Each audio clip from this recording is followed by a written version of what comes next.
all? Hope you all are very good. Today, students, we are going to start our 11th chapter of class 5th, which is about states of matter.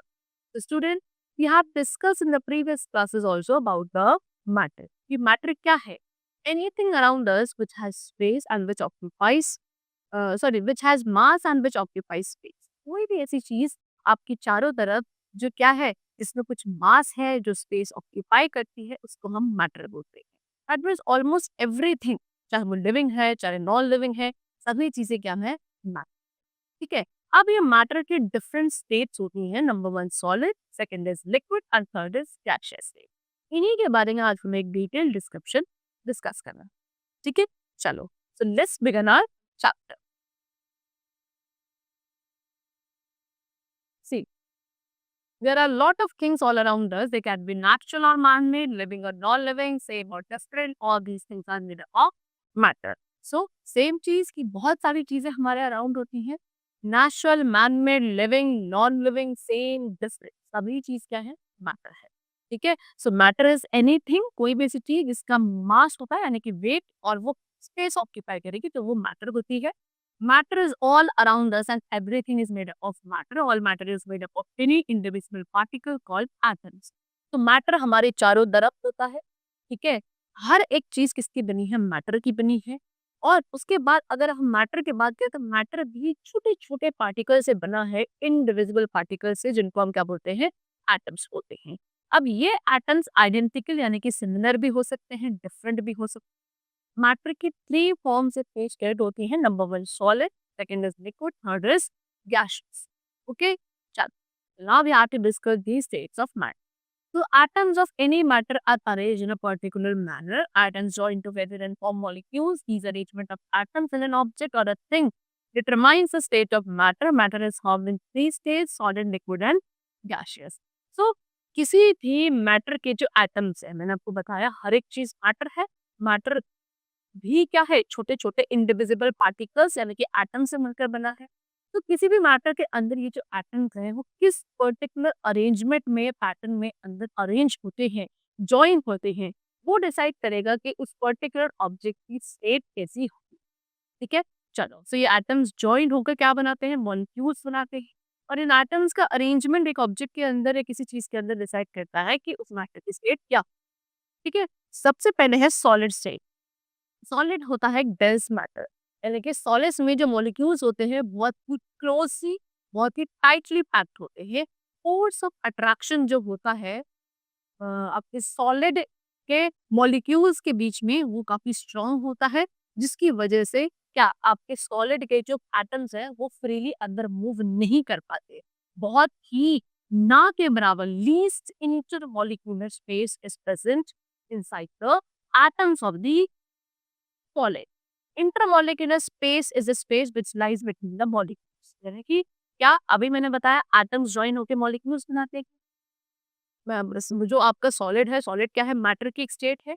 Okay, यानी कि वो atom से मिलकर बना होगा और atoms बहुत सारे होंगे तो एटम्स मिलकर क्या मॉलिक्यूल्स बनाएंगे. तो सॉलिड के जो मॉलिक्यूल्स होते हैं उनमें बहुत ही कम इंटरमॉलिक्यूलर स्पेस होता है, यानी कि उनके मॉलिक्यूल्स के बीच में स्पेस नहीं होता है, जिसकी वजह से वो डेंस होते हैं, फ्रीली मूव नहीं कर पाते. ठीक है. सो इसीलिए जो सॉलिड्स हैं उनकी फिक्स शेप होती है, डेफिनेट वॉल्यूम होता है. Example wood, stone, glass, gold etcetera, these all are the solids. Now next we come to liquids. ठीक है. लिक्विड्स क्या है, लिक्विड्स में स्टूडेंट्स मॉलिक्यूल्स लूजली पैक्ड है, यानी कि बहुत टाइटली पैक्ड नहीं होते हैं, यानी कि इनके बीच में इंटरमॉलिक्यूलर स्पेस प्रेजेंट होता है ना. और ज्यादा होता है एज कम्पेयर टू सॉलिड. बहुत ज्यादा नहीं होता लेकिन सॉलिड के कंपैरिजन में ज्यादा होता है. ठीक है. और जो फोर्स ऑफ अट्रैक्शन है वो भी कम होता है. सॉलिड में मॉलिक्यूल्स के बीच में फोर्स ऑफ अट्रैक्शन बहुत ज्यादा था, लिक्विड्स में थोड़ा कम होता है, जिसकी वजह से मॉलिक्यूल्स का फ्री मूवमेंट पॉसिबल है इन दी लिक्विड्स. इनकी कोई फिक्स शेप नहीं होती है लेकिन डेफिनेट वॉल्यूम होता है. इसीलिए आपने देखा होगा कि आप किसी भी लिक्विड को जिस कंटेनर में डालोगे वो उसी की शेप ले लेगा. Liquid shape the shape of the container into which they are flow. ये flow from higher level to the lower level. Liquid क्या करते हैं, फ्लो कर पाते हैं from the higher level to the lower level. Next is gases. Gases में molecules बहुत ज्यादा लूज पैक, बहुत ज्यादा. ठीक है. इनके बीच में जो इंटरमॉलिक्यूलर स्पेस है बहुत ज़्यादा होता है। फोर्स ऑफ अट्रैक्शन जो है मॉलिक्यूल्स के बीच में वो भी बहुत ही कम होता है, जिसकी वजह से आपकी गैसेस फ्रीली मूव करती हैं इन ऑल भी डायरेक्शंस। ठीक है? गैसेस की कोई भी फिक्स शेप नहीं होती, ना तो कोई डेफिनेट वॉल्यूम होता है। ठीक है? चल, नाउ चेंजिंग ऑफ मैटर। तो मैटर की स्टेट्स तो हमने पढ़ ली। अब इनको क्या चेंज किया जा सकता है? Yes, matter can change state from one state to another. Matter की एक स्टेट को दूसरे स्टेट में इजीली चेंज किया जा सकता है। और जो ये चेंज हम लाते हैं स्टेट में, ये किसकी वजह से लाते हैं? हीट या कोल्ड की वजह से। हीट क्या करता है student? Heat weakens the intermolecular force of attraction which results in the change of state. जब आप किसी भी मैटर की स्टेट को हीट प्रोवाइड करोगे, तो उसके अंदर जो इंटरमॉलिक्यूलर फोर्स ऑफ अट्रैक्शन होते हैं वो हीट हो जाते हैं, जिसकी वजह से उसकी स्टेट चेंज होने लगती है। ठीक है? यानी कि जब आप एक सॉलिड को हीट करते हो, तो हीट क्या करती है? सॉलिड के जो मॉलिक्यूल्स के बीच में स्पेस था वो कम होने लगता है, फोर्स ऑफ अट्रैक्शन वीक होने लगता है, जिससे सॉलिड किस में चेंज जाता है? लिक्विड में। तो जब लिक्विड को हीट किया जाएगा, तो दोबारा से वो हीट क्या करेगी? अब लिक्विड के मॉलिक्यूल्स को और लूज करेगी, उनके बीच का फोर्स ऑफ अट्रैक्शन और वीक करेगी, स्पेस और जनरेट करेगी, जिसकी वजह से आपका वो किस में चेंज जाता है? Liquid gaseous state. ओके, चल। So most of the solids, ज्यादातर सॉलिड्स क्या होते हैं? वो एक्सपेंड हो जाते हैं on heating as a molecular force of attraction decreases in atom move of each other. ज्यादातर सॉलिड क्या होते हैं? जैसे आप उन्हें हीट प्रोवाइड करोगे, तो उनके मॉलिक्यूल्स के बीच में जो फोर्स ऑफ अट्रैक्शन है वो डिक्रीज होने लगता है, एटम एक दूसरे से दूर जाने लगते हैं, जिसकी वजह से सॉलिड्स एक्सपेंड होके लिक्विड स्टेट में आ जाते हैं। ठीक है? चलो, now change of state on heating. Heating में कैसे हीट प्रोवाइड करते, कैसे स्टेट चेंज की जा सकती है? हीटिंग से दो रिजल्ट्स होते हैं, एक तो होता है मेल्टिंग, दूसरा होता है इवापोरेशन। ठीक है? सो जब आप सॉलिड को हीट करते हो, तो हीट करने पे वो क्या लिक्विड स्टेट में आ जाता है, इसको हम बोलते हैं मेल्टिंग। लेकिन and when a solid gets heated, the molecules of it vibrate constant, break away the pattern of solid with its increase intermolecular space. If a solid changes into a liquid, for example, ice changes into what you call melting. तो जब आप किसी solid को heat provide करते हो, तो solid के molecules क्या वाइब्रेट करने लगते हैं बहुत फास्टली, उनके बीच जो फोर्स ऑफ अट्रैक्शन था वो वीक होने लगता है, उनका पैटर्न चेंज होने लगता है, स्पेस उनके बीच में बनने लगता है, जिसकी वजह से सॉलिड आपका लिक्विड स्टेट में चेंज हो जाता है, जैसे आइस। आइस जैसे कि रूम टेम्परेचर पे आता है, थोड़ा-सा हीट उसको मिलती है, वो लिक्विड स्टेट यानी कि वाटर में कन्वर्ट हो जाता है by the process of melting. Okay? See, ice क्या था? आइस वाटर में आ जाता है। ठीक है? चा Now, when a liquid changes into gas, it is called evaporation. When a liquid comes in contact with heat, its molecules move away from each other and come into gaseous state. As a liquid changes into gas, for example, water into water vapor. Sir जब हम एक liquid को heat करते हैं, तो उसमें जो वो हीट है वो दोबारा से अब लिक्विड के मॉलिक्यूल्स के जो फोर्स ऑफ अट्रैक्शन है उसको और तोड़ती है और वीक कर देती है, जिसकी वजह से अब लिक्विड्स एक्सपेंड होकर किसमें गैसियस स्टेट में आने लगते हैं, वाटर वेपर में चेंज होने लगते हैं। ठीक है? सो इस प्रोसेस को बोला जाता है इवापोरेशन प्रोसेस। ठीक है? Now change in state on cooling. अब कैसे मैटर के स्टेट को कूलिंग के थ्रू चेंज किया जा सकता है? तो कंडेंसेशन और फ्रीजिंग है जो कूलिंग की वजह से होते हैं। कंडेंसेशन एक ऐसा प्रोसेस है जहाँ पे गैस को कन्वर्ट किया जाता है इनटू लिक्विड। तो लिक्विड से गैस हुआ था इवापोरेशन के थ्रू, लेकिन gas to back again to liquid लाया जा सकता है by the process of condensation.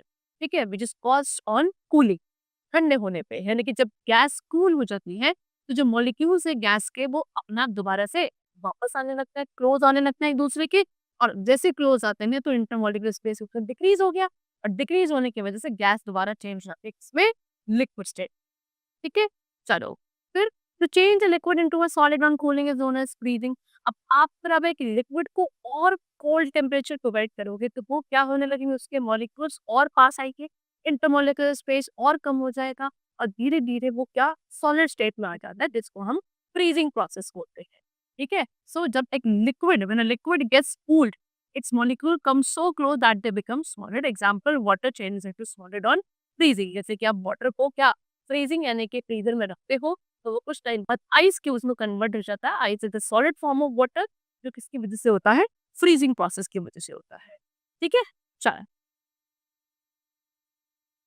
Now next is solubility in water. Water में सॉल्युबिलिटी कैसी होती है वो पता है। पहले सॉल्युबिलिटी क्या होता है? सी, solubility is the property of matter which helps its molecules to dissolve in a liquid of water. The substance which dissolves in a liquid is called solute, and the liquid in which the substance dissolves is called the solvent. The mixture of a solute in a solvent is called the solution. Lemon water in the solution with lemon is the solute and water is the solvent. Solubility क्या है? ये एक matter की property होती है जहाँ पे क्या कोई भी किसी भी एटम के या बोलो मैटर के जो मॉलिक्यूल्स हैं वो वाटर के लिक्विड में डिसॉल्व हो जाते हैं, उसको हम सॉल्युबिलिटी कहते हैं।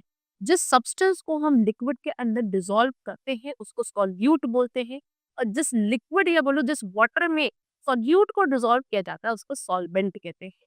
और सॉल्यूट और सॉल्वेंट का जो मिक्सचर होता है that is known as solvent, sorry solution. Example lemon water. Lemon water को क्या कहेंगे आप? लेमन वाटर कह सकते हैं। लेमन वाटर अपने आप में एक सोल्यूशन है, इसमें से लेमन सॉल्यूट है और वाटर सॉल्वेंट। ठीक है, वाटर आपका एक यूनिवर्सल सॉल्वेंट होता है बिकॉज इसमें ऑलमोस्ट सभी चीजें ज्यादातर क्या हो जाती है? डिसॉल्व हो जाती है। ठीक है, चलिए now some last line they have given us, जैसे कि मैटर कैन बी सॉल्यूबल और इनसॉल्यूबल और मिसेबल और इमिसेबल। मैटर आपका सॉल्यूबल या इनसॉल्यूबल, मिसेबल या इमिसेबल कुछ भी हो सकता है। जैसे कि सॉलिड्स जो वाटर में डिसॉल्व हो जाते हैं उनको सॉल्यूबल कहते हैं, जैसे कि शुगर एंड सॉल्ट। लेकिन वो सॉलिड्स जो वाटर में डिसॉल्व नहीं हो सकते हैं उनको हम इनसॉल्यूबल कहते हैं, जैसे कि वुड, पाउडर। ओके, चल फिर लिक्विड्स जो आपके वाटर में डिसॉल्व हो जाते हैं उनको हम विजिबल लिक्विड्स कहते हैं, एग्जांपल लेमन, ग्लिसरीन एक्सेट्रा। लेकिन the liquids which can not dissolve in water, जो पानी में डिसॉल्व नहीं हो पाते हैं, उन लिक्विड्स को इनविजिबल लिक्विड्स कहा जाता है, एग्जांपल ऑयल। ठीक है, फिर कुछ गैसेस भी हैं जो आपके वाटर में डिसॉल्व हो सकते हैं, जैसे कि oxygen and carbon dioxide. And this is the chapter completed over here. We have discussed the different state of matter, how can you change the state of matter, and a chapter. So the chapter is completed. Hope you all liked and understood the chapter very well. Thank you everyone.